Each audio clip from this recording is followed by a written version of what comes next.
Hey, Chuckle Joe's Garage, outfitted by California Car Cover. George Thorogood is in the house.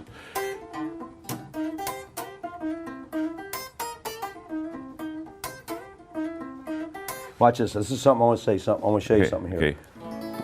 Say something that was one of the top 10 things that changed the world and formed the world. Okay. Top 10 things. Okay. I have an idea who it might be. I'm up there with television, penicillin, things that changed the world. All right, Joe? Okay, I'm ready. Chuck Berry.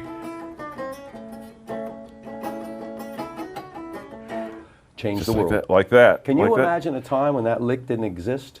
I can't even think of it. Well, I can't even grab the concept that it was a time when that didn't exist.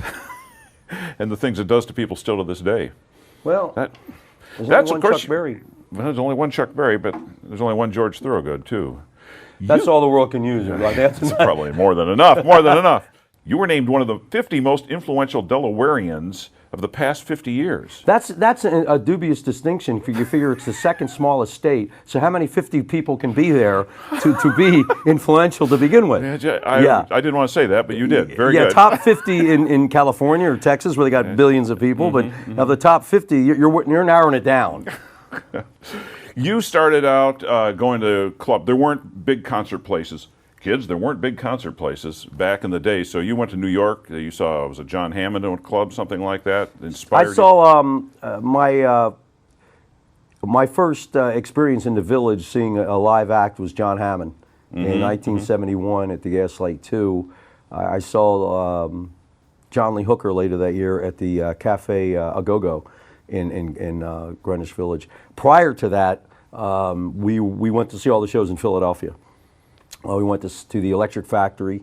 Don't look for it, it's not there anymore. A place called the Trauma. I saw the Mothers of Invention there, not Frank Zappa and the Mothers of Invention. The Mothers of Just Invention. the Mothers, the original The day band. after Christmas, 1967. Oh my God. And some of the acts that came through that venue were the Mothers of Invention, Low Authority Hand People, Can Heat, Yes. the Electric Flag. And then things moved up to the Electric Factory. And rock moved up a little bit, where I again saw the Mothers, Blood, Sweat, and Tears. And then later in '68, I went to the biggest concert I'd ever been to. The Cream played in the Factory in the spring of '67, '68. Sorry, in '68. And by the time November had happened, they had gone from the Electric Factory to the Spectrum. And it wasn't so much that the Cream's popularity tripled, rock tripled. Finally kicked where it was in. rock in general. And we were at a basketball arena watching a rock act in a revolving. I said, this doesn't work for me. They should play hockey here. Yes. Not rock and roll. But that's how fast rock was developing. Was that when you started playing guitar then? No, it wasn't. A little bit further down. Not too many people. I'm the odd guy out. Not too many people go to see Jeff Beck live. Yeah. Peter Townsend live. Yeah. Eric Clapton live. Yeah. Mike Bloomfield live and Frank Zappa live, and go, I didn't say I want to be a guitar player. I said, forget it. I saw Jimi Hendrix live. Well, what do you want to tell me? When you see those kind of people, I saw the Jimi Hendrix Experience. I saw all those people. I said, I'm never going to touch a guitar. At best, maybe the Yardbirds need a new lead singer. That was my hope. Or the Rolling Stones need a roadie. You recorded Who Do You Love, Bo Diddley, and Moving On Over, Hank Williams. Were the first things you recorded, or did you move to your original material? What were you when you were recording these things the first time through? It's well, in order. When we did our second album with Rounder, or the 7 songs we did were just songs left over that we couldn't put on the first record. We had a repertoire, a backlog. Everybody's got a backlog. Whether you've written the songs, like Jackson Browne had a big backlog. Before he went in the studio, he recorded his stuff. Everybody's got that, and we did too. They weren't originals, but we had 7 songs, and they said, well, the 7's not enough. So they said, we want you to do Who Do You Love, and we want you to do Sky Is Crying, and Move It On Over. And I said, forget it. You did. I said, the sky is crying. That's as old as Moses.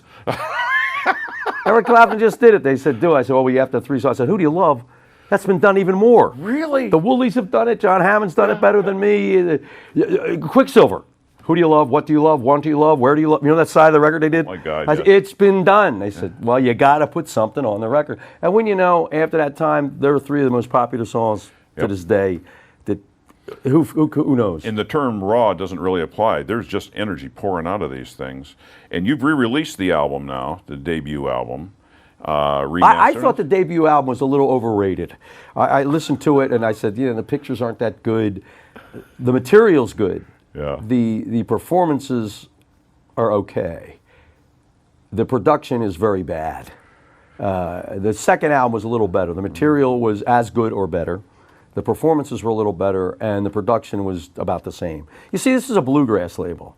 Oh yeah. They weren't hip to the Peter Green, Dwayne Allman, Johnny Rivers thing. Their idea of a guitar was an 80-year-old guy with a beard on and a mandolin, ting, ting, ting, ting, ting, ting. And I said, no, you got to have those tubes. You got to have that feedback. I said, no, play right into the board. Don't use an amp. Oh my God. I said, don't use an amp. Jimi Hendrix made his whole career out of playing out of an amp. Yeah. And they'd go, well, who's this Jeff Beck guy?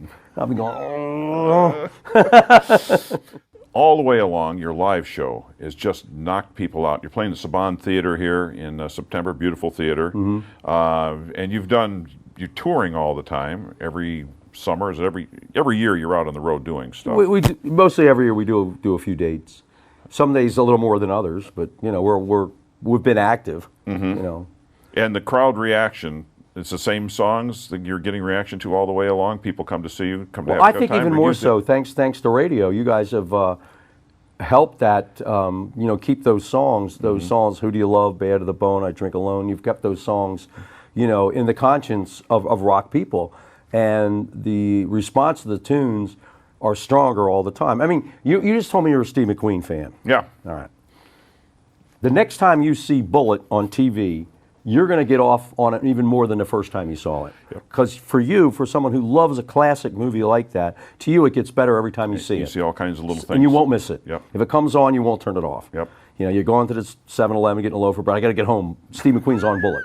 Well, that's a nice place to be. Yeah. Turner Classic Movies, Rock Classic Radio. Yep. If you can get your thing in there, and as time goes on, those movies and those tunes build. They don't go away. Because if they went away, you wouldn't play them. That's true. And you can hear things all over again for the first time you're doing it. And there are sometimes people who do hear it for the first time. Youngsters, maybe 12, 13, 14 years old. Or, my daughter just a few years ago got turned on to Woody Allen. About 5 years ago, she got turned on to Woody Allen. She's just knocked out, loves the guy. And they said, well, that's long, long before she was born. I said, but anything that's good will survive. Anything that's good will last. Mm-hmm. And that's what your thing is about. I see you got Chevrolet, Ford, Pontiac, yeah. Well, yeah. What else? You got Coca-Cola, you got it all. You got Chevy, you got it all. Mustang right there, well, just there in you case. Go. So, Thank you for taking the time. My pleasure. Looking forward to seeing you on stage again. Always. Ladies and gentlemen, George Thorogood here. Hey, it's your Uncle Joe Benson right here in the Uncle Joe's Garage. Now, I know that you probably haven't been to the garage as of yet, but I've got some great news.